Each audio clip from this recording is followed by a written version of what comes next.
Hello and welcome back to Microsoft Flight Simulator 2024. Thank you very much for joining me in today's video, and as you can see I have loaded up a BAE Hawk T1 trainer aircraft in, of course, in the RAF Red Arrows livery.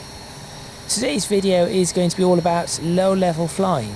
Well, most of it is going to be about low-level flying. I'm currently at RAF Valley and I'm going to be taking off, climbing out to flights level 190, and I know you're probably thinking, well, that isn't lower level in the slightest. You are correct, but very quickly I will be transitioning into low-level flying, flying down towards Bala, over the lake, and then into the Mach Loop itself, which is not too far from here. A very interesting loop, a little difficult, quite difficult at times, especially if you're doing it at high speed, and a good training ground for various different aircraft and various different pilots. You can pretty much take any aircraft through there. I've seen Apache helicopters go through there, little Robinsons, I don't think they're Robinsons, Hawks just like this one, Tornadoes, F-15s. I'm not sure if they've taken any F-35s through it yet. I think they've taken F-22s around it, and also large Airbus A400Ms, the military aircraft. I've seen a C-17 Globemaster. Is that the military aircraft, the Boeing? That has gone through it. So yes, you can take a lot of things through it. Chinook helicopters have gone through that as well, but I'm going to be taking this particular aircraft, so make sure you stay tuned. Let's do some low-level flying. Wind is coming across the runway here, it's about 8 knots, so it should be alright. I might veer a little bit as I start getting used to this aircraft, but we will have to find out. Let's get started, and let's see if I can fly the Mach Loop.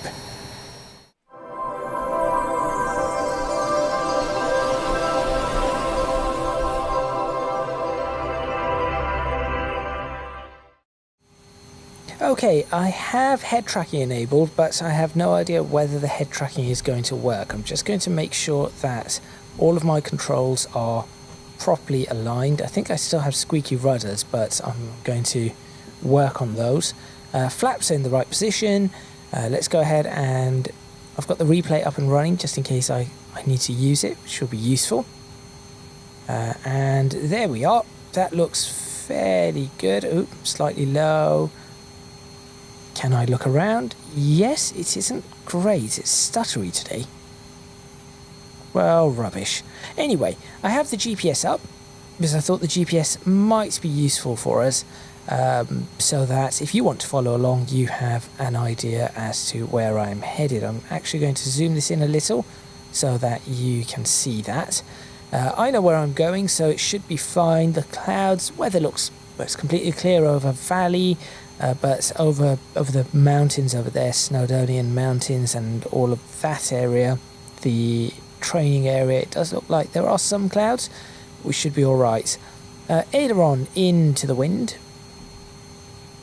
like so. I'll have to be very careful here. And let's get the rudders. Just slight movements, slowly bring the aileron out, looking good. 90 knots, 100 knots, rotate at 120, we are up, gear up, and away we go.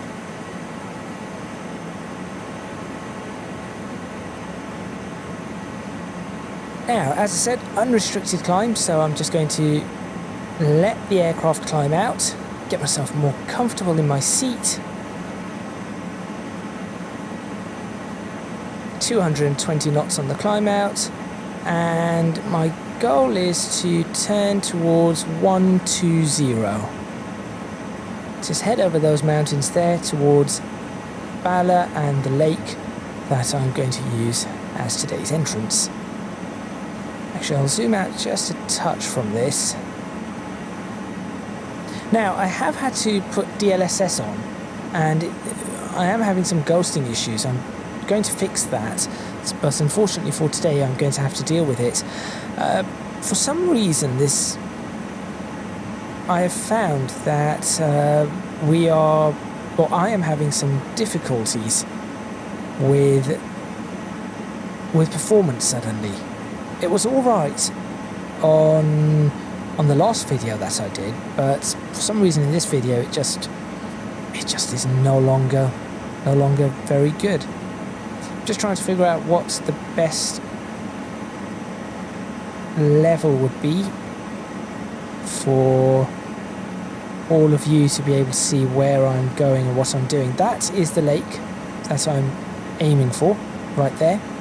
So Bala is just there. This is the entrance to the Mach Loop. That's Dolgeki.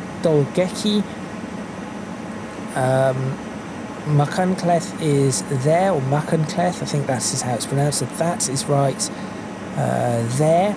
This is Chorus. So the idea is we'll go through this, turn here at this lake, through this, up to that, follow this valley along, back out, and then up to there. That is the plan.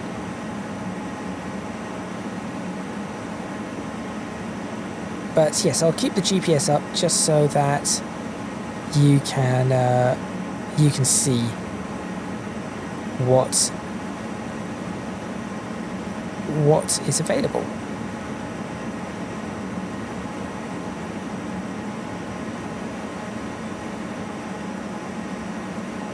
And how to fly this loop for yourself. Now hopefully the replay works fairly well. Just to increase speed at this point in time, I'm just going to drop my rate of ascent just a touch. Well, I say just a touch, from about 6,000 foot per minute to 2,000. And we are now increasing speed quite rapidly. In the UK, transition altitude is 6,000 feet, or flight level 060. So that is why I changed the standard pressure so early. Just for those of you who are wondering, who might be from abroad, notably the United States of America, where the transition altitude is 18,000 feet, which we've just passed. Coming up to 19,000 feet, I'm now going to trim the aircraft nose down, bring back the throttles, because this aircraft can climb very, very quickly. Can climb extremely rapidly. So I just need to be wary of that and maintain control of the aircraft at all times. There's the lake already. That's one there.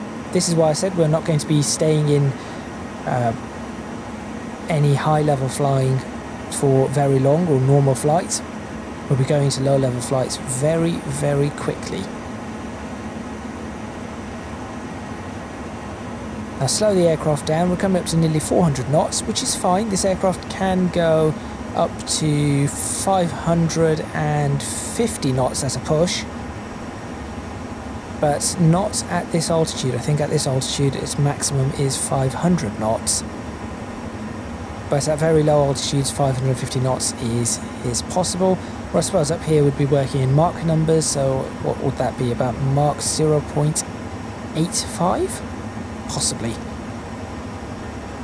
I cannot do the conversion off the top of my head. It has been a long time since I've done such conversions. Speeds through the Mach Loop are going to be approximately 400 to 500 knots, sometimes 450, but for today's video I will probably be doing 350 to 400 knots through the loop. The entrance to the loop is just there. So follow this along. There's a road just along there. Follow that road in and over we go into the loop. Now you're probably wondering, well, it's going to take a little while for me to get down to that altitude, but not really. And you'll see why in a few seconds. Plenty of fuel on board today, so I do not have to worry about that at all. Not going to need a massive amount for this, and as long as I can get back to RAF Valley with a quarter of a tank, I should be perfectly alright. Landing this aircraft could be interesting. I know that this is a very slow aircraft when it comes to landing. Landing speed is something along along the lines of 110 knots when fully configured. So it is a little interesting there. Right, at this point I'm going to make an assumption, as if we had ATC, that I have been cleared for an unrestricted descent down towards Bala. At this point ATC would know that we're coming down, and we'd be switching over to a frequency to allow people to hear what we are doing, what our intentions are. So I'm going to pull the air brake, slow down to 300 knots, over bank, release the air brake, and bring the aircraft into a descent. And this is how we very, very quickly lose speed. Sorry, not lose speed, lose altitude. But of course, the flip side to that is we are going to be increasing speed, so I have to be very, very careful with my banking. As you can see, I'm shallowing out the bank right now to ensure that I'm not continuing too far beyond 400 knots. I don't want to go past what, so I'm currently doing 430 knots as I see the lake and we line up for it. And it was as simple as that. Now at this point you would probably be on the radio, or you would be on the radio, announcing your intentions to anybody else going into the Mach Loop, or currently in the Mach Loop, or exiting the Mach Loop, as to where you are, how many of you there are in the flight, and what your intentions are. So for example, here you would be reporting that you are a Hawk single aircraft over Bala, southbound for the north entry of the loop, and how far out you would be, so approximately 2 mics.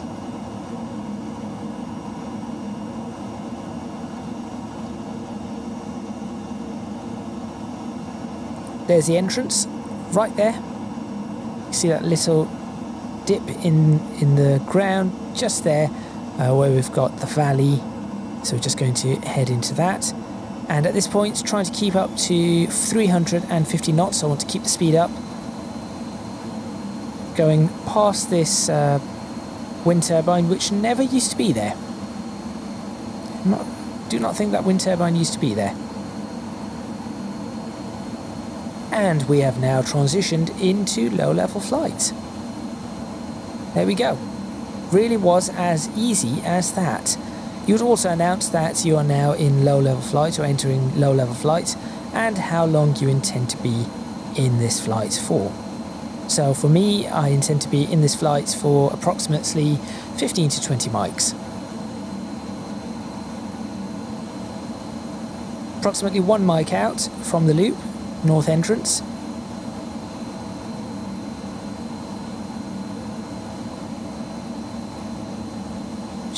Just out here, that's CAD West.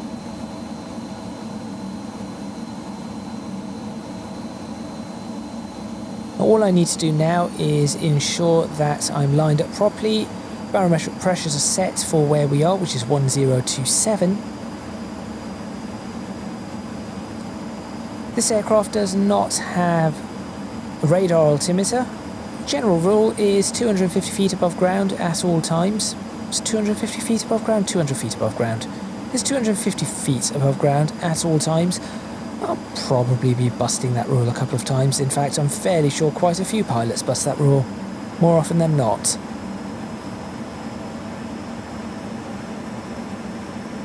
Exits from the loop is found just out there, right there. So we'll be definitely going through that exit. But first, we have to naturally fly this bit.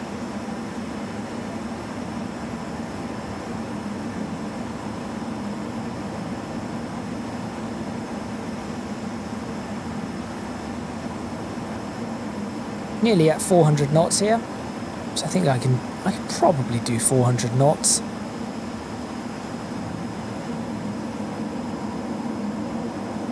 What you're going to hear in a moment is going to be the breathing that Just Flights have placed on the as a sound effect of the pilots as they experience over 4G. So you have to be very, very good with your breathing at 4G to ensure that you're getting the right amount of oxygen, and you just know exactly what you need to do. There's the breathing and the struggling, just a little bit of that strain. Now, out of chorus, at this sort of speed, there's no way we're going to be making that, so we'll just go over the top here, like so. Back around, perhaps a little bit close, and round we go, like that. Now we go into the valley, a nice wide open valley where you can generally relax quite a bit. Second time around this loop, I'm probably going to go a little bit lower. I'm trying to figure out what's up with the stuttering because, well, on a test earlier, I was not having this sort of stuttering. So I have no idea what's going on. I had a smooth 60 FPS, although perhaps it wasn't in this area, but it was stuttering out of valley as well, which it did not earlier. So from here, what you need to do is follow the river along. There are some exits out to the right hand side if you wish to exit the loop, but since we are staying in the loop, we'll be following the river along. And you just want to look at that hill right there with the trees on the left hand side, and that hill there with the trees on the right hand side. And what we're going to be doing is aiming for the first hill and then turning just behind or just in front of the second hill for this one here that has just appeared as we've gone past this one, or this hill. So aiming for this one, in between these two hills is where we need to go. So you turn in right here, keeping it nice and tight to the ground or to the side of the hill. And there we are. Now we've got a couple more turns to go. One to the left, and then a right left after the rocks that you'll see on the left hand side. There are the rocks. Past those rocks, take the right. This one's a little bit tight, and then a slight left to go out of the loop just here. There we are, and that is one loop completed. Now to go back in, all we have to do is follow this road, cut in. Obviously we'll cut the corner because we cannot turn quite as sharply as vehicles, not at 380 knots, we cannot, and then back onto this road. A42, no, it's not the A429, it might be the A429. Too many A roads to remember. Back into the loop we go. Loop does look much nicer in Flight Simulator 2024, I have to admit. Just a little bit annoyed that the frame rate has decided it wants to not cooperate anymore.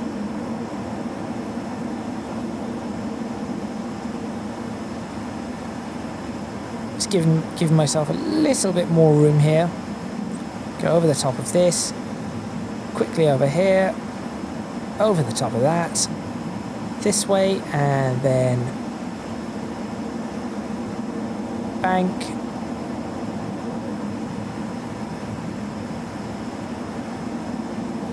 And that is what I mean by it is not possible to do that curve at that sort of speed. But we can do this bit. That bit is completely possible. We're doing 400 knots.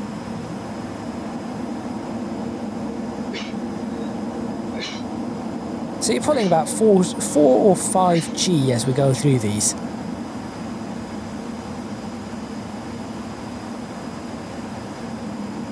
Now I'll probably return to doing this once Microsoft Flight Simulator stabilises.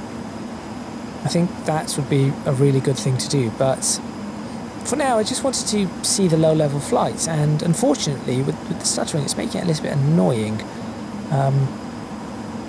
It's actually taken me 3 or 4 hours to get this in a playable state, and it wasn't like this just before I started recording. I thought, oh, it's really good now. We'll be able to do this, but alas, Microsoft has had other ideas.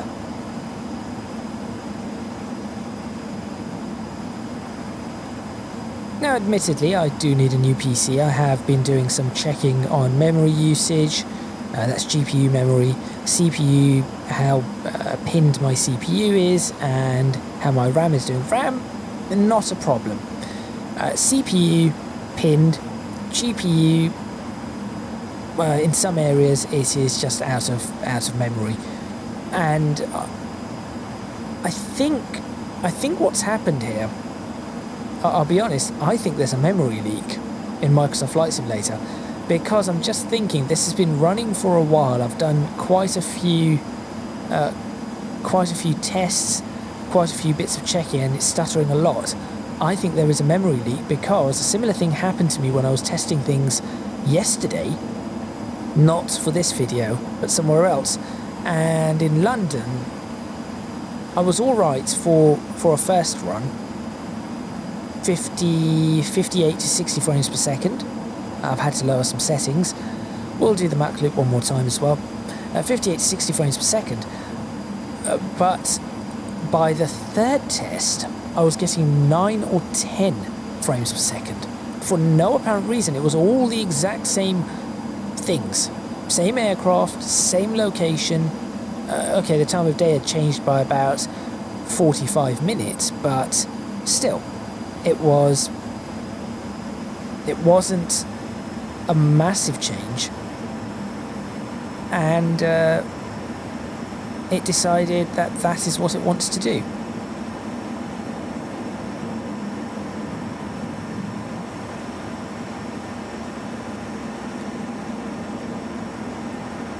I'm going to see if I can cut this just a little bit closer this time. That's better. That is much better.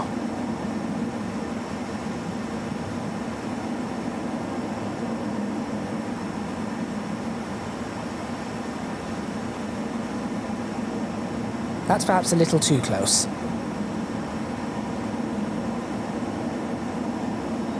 Yes, perhaps that was just a touch too close.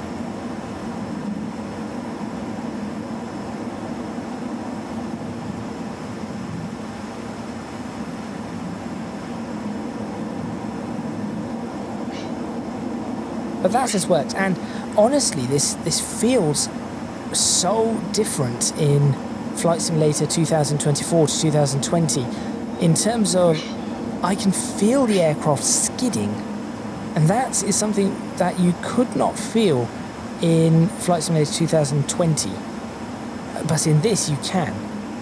And it really gives this aircraft a very, very nice feeling, something that within the limitations of the previous Flight Simulator, I think this aircraft was excellent.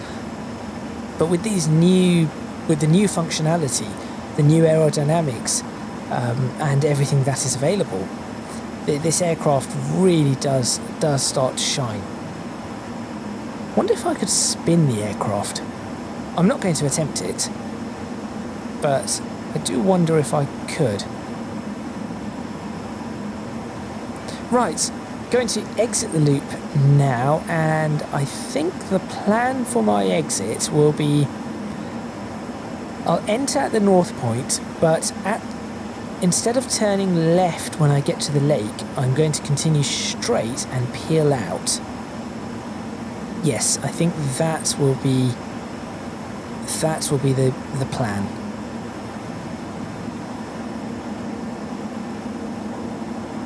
Trying to really make this the best loop I've done thus far, and I think it's, for the most part, it is working. See how closely I can cut this corner. Fairly close. There you go. The sun is dipping ever lower in the sky, but there is still 3 or 4 hours, no, about 2.5 to 3 hours of daylight remaining. Plenty to get back to. Oh, there we go. More stutters. Plenty to get back to Valley and mess up. So, enter the loop this time, and at this point you would probably be announcing that you'll be leaving low-level flight, and from where.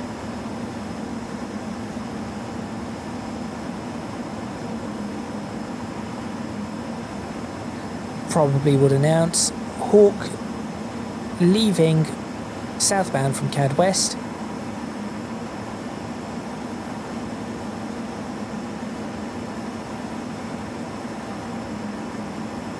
So that's this bit here. And what I will do is I will accelerate up and then mention that I'm leaving low-level flight. Exiting low-level flight for flights level, well, what should we go up to? Flights level 060, returning on a heading of, now this is where ATC would probably tell you what to do, but returning on a heading of 345 to RAF Valley. So now all I've got to do is climb out and bring this back to 1013, QNH 1013. Climb out 345 and we're heading towards flights level 060. And that is 3 loops, 3 circuits of the Mach Loop.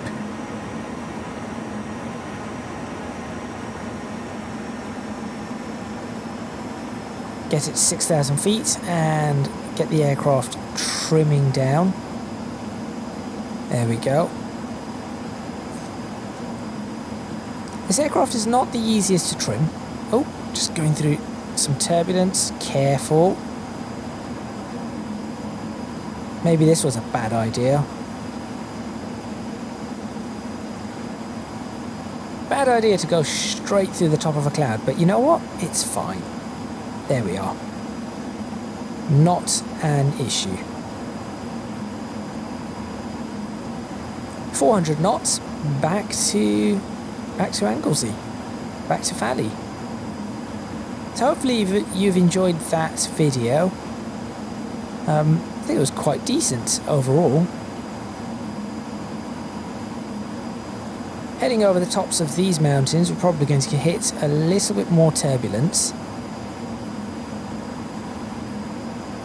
Landing speed for this aircraft, as I mentioned earlier, is I think 110 knots fully configured. So I'm going to have to figure that one out. Really going to have to figure out how to slow this aircraft down and land it. I have a feeling I'm probably going to end up bouncing this aircraft, but you know what? It's okay. Probably take a screenshot here.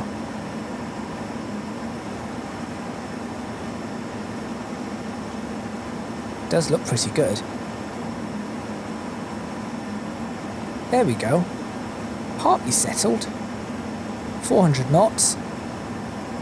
Just about maintaining 6,000 feet, give or take a couple of dozen.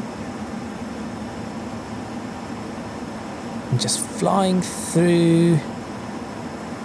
well, just flying through the clouds. Right. Oh, that's a nice bit of scenery. That I have not seen before. Lovely.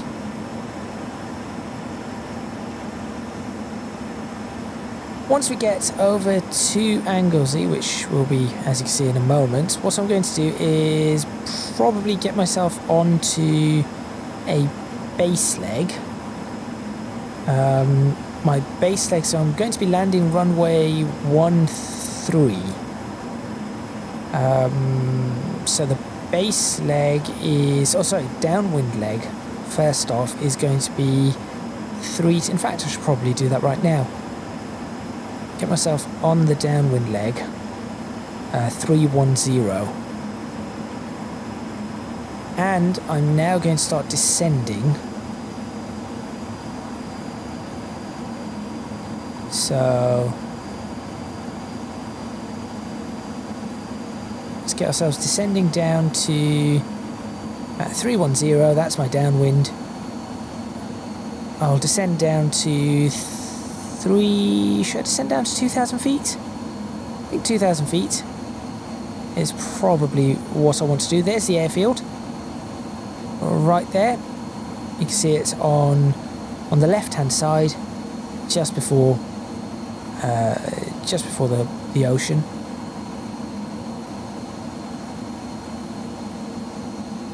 Set barometric pressure for local pressure, and really start slowing this aircraft down as I'm now on base. No, it's 19, wasn't it? It wasn't 13. It's 19. So in that case, I'll get myself lined up. I think 2,000 feet is what I want to do.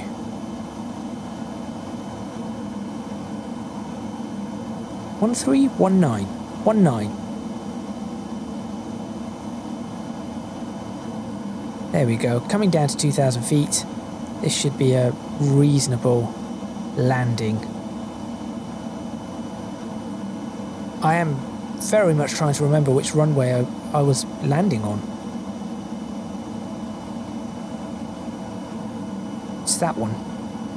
Or is it that one? Let's try 19.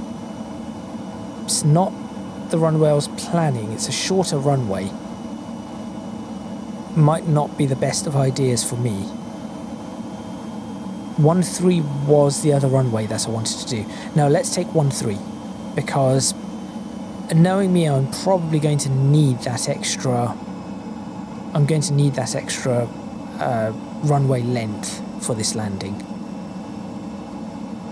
Just trying to keep the aircraft at 2,000 feet whilst I slow down.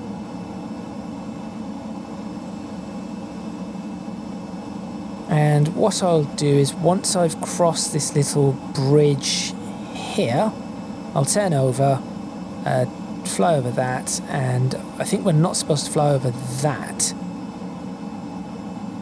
So I'll try and be careful of that. And I'll turn onto base.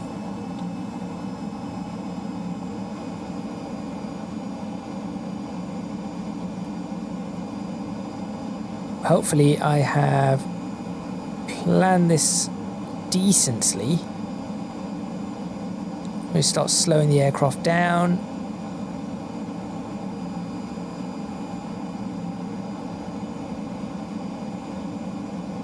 One and a half thousand feet. Might be slightly low, if I'm completely honest. Stage 1 of flaps. Oh, immediately had a little bit of a balloon. That should be alright. I think we're alright. Turn in. We'll drop the landing gear. Slow down to approach speed. Sorry, not approach speed. Final speed. And hopefully land the aircraft reasonably well. Although, as I said, I am forewarning that I could very, very well botch this. Landing gear down, slowing to final, just letting the drag slow the aircraft down. Obviously slight crosswind, so being wary of that.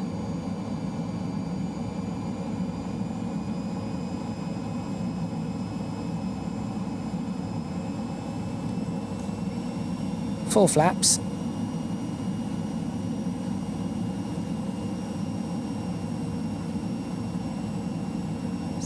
Always the more troublesome part of this Microsoft flights. In fact, just the most troublesome part of landing, really. Flying is the takeoff and landing. Especially when there's a crosswind and you are not used to flying the aircraft. 130. Hang on, the winds have actually subsided quite a bit.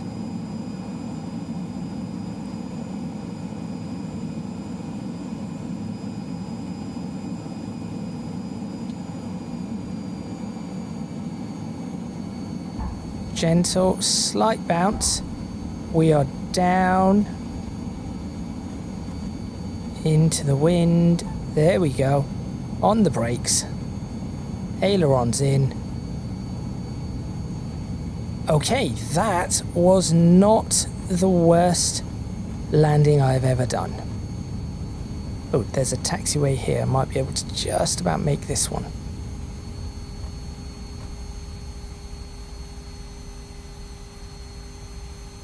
And there we go. There we have it. That would be the end of that video. So thank you very much for watching. Please remember to click on the like button if you like this video. Subscribe to the channel for more videos on Microsoft Flight Simulator. Leave a comment in the comments box below letting me know what you think. Any suggestions you might have. By the next video, I will try to have this ghosting issue fixed. And I'm going to try and... I do not think I can do anything about the stutter, but I'll try to do whatever I can. There must be something I can do. But I will see. If you can do so, please do consider supporting me on Patreon. Link is in the description box below, as are links to my social media and Discord server. That is all from me, and I shall see you next time in Microsoft Flight Simulator, where I suppose the next thing for me to do is try to fly an airliner. Phoenix A320, anybody? Not flown an Airbus in 6 years. Could be interesting. Could be very interesting. Although, if I can get hold of... Maybe I'll see if I can put some money aside and buy the RJ. Because the 146 is something I'm very familiar with. And the RJ is very, very similar to that. So maybe I'll do that. I have no idea. Maybe I'll wait until Sim Update 2. Because Sim Update 1, whilst fixing a number of things, has for some reason broken other things. So there we go. I'll see you next time.